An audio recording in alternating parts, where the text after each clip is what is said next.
सिलकुड़ी में गृहबधू की रहस्यमयी मौत, परिजनों व यादव महासभा का विरोध। सिलचर कछार जिले के सिलकुड़ी चतुर्थ खंड में पूजा राजभर नामक गृहबधू की रहस्यमयी मौत से क्षेत्र में तनाव फैल गया है। परिजनों ने पति प्रभाकर राजभर और ससुर प्रदीप राजभर पर लंबे समय से शारीरिक व मानसिक प्रताड़ना का आरोप लगाया है।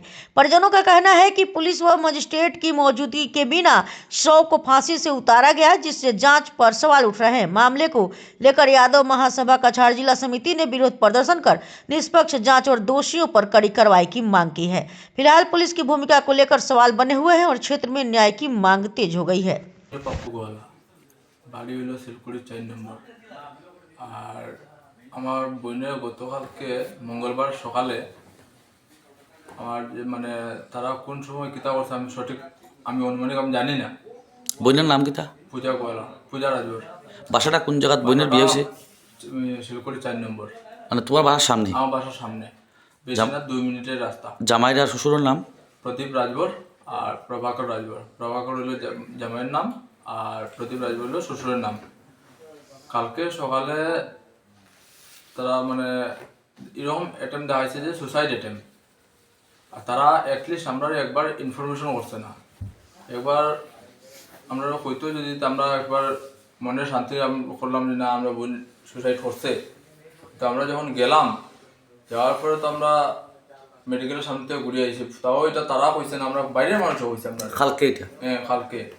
তারা আমরা একবারটা কইছে না যে তোমার বোনের এরকম হয়েছে। বাইরের মানুষ আমরা ফোন করে কয় যে তোমার বোনের এরকম হয়েছে, তুমি মেডিকেল যাও একবার। মেডিকেল যাই যখন, তো তারা দেখি আমি রাস্তার মধ্যে তারা বাড়ি ফেরত করে বাড়ি যাওয়ার পরে আমি রাস্তার মধ্যে 2-3 বার তার দরজা নক করে আমি জিগেলাম গাড়ির যে দাদা জিজু কি হয়েছে। তারা ওটা আমার কিচ্ছু কর না। আমি 3-4 বার জিগেলাম, কিচ্ছু কর না, খালি কয় বাড়ির চলো। বাড়িতে হওয়ার পরে তো দেখি আমার বোন মানে গাড়ির ভিতরে আর কি চাদর দিয়া মুখ পুরো কাভার করাই, ফুল বডি কাভার করা। আমি জিগাইনের পরে তারা তো কিছু কয় না। হ্যাঁ, তারপরে আমার পরের মানুষ ওটা কয় যে সুসাইড করছে বলে। সুসাইড করছে তো আমার বোন তো হাইট না যে 12 ফুট সিলিং ফ্যানের মধ্যে, তাই সুসাইড করতো। প্লাস পয়েন্ট হচ্ছে কি তারা মানে আর কি কর যে মানে শাড়ি দিয়ে লাগাইছে, আর শ্বশুরের ঘর হলো গিয়া গামছা দিয়ে লাগাইছে, হাজব্যান্ডে ওটা কর যে রশি দিয়ে লাগাইছে। এখন কি দিয়ে লাগাইছে সঠিক তারা হইতে পারেন না।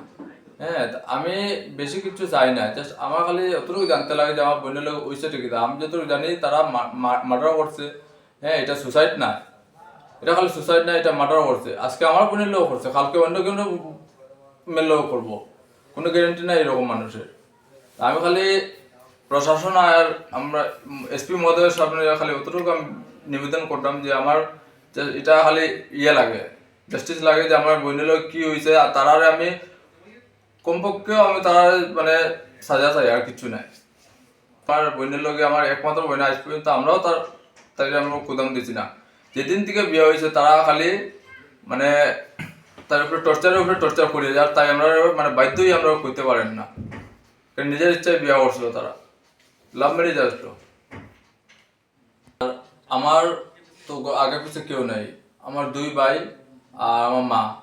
আমার যদি বাই চান্স রাস্তাঘাটের মধ্যে কিছু যদি হয়, তা আমার এটার দায় হইব তারা, এটার দায় প্রদীপ রাজভর আর প্রভাকর রাজভর, মানে আমার বোনের শ্বশুরবাড়ি। তারা গঙ্গুর থানার মামলা করছি, কিন্তু গঙ্গুর থানার থেকে না একটা অফিসার বা একটা কনস্টেবল পর্যন্ত আইয়া এখানে তদন্ত করছে না যে কোন রুমের মধ্যে সুসাইড করছে, কি দিয়া করছে আর কোন সময় করছে, কিচ্ছু ইনকোয়ারি করছে না।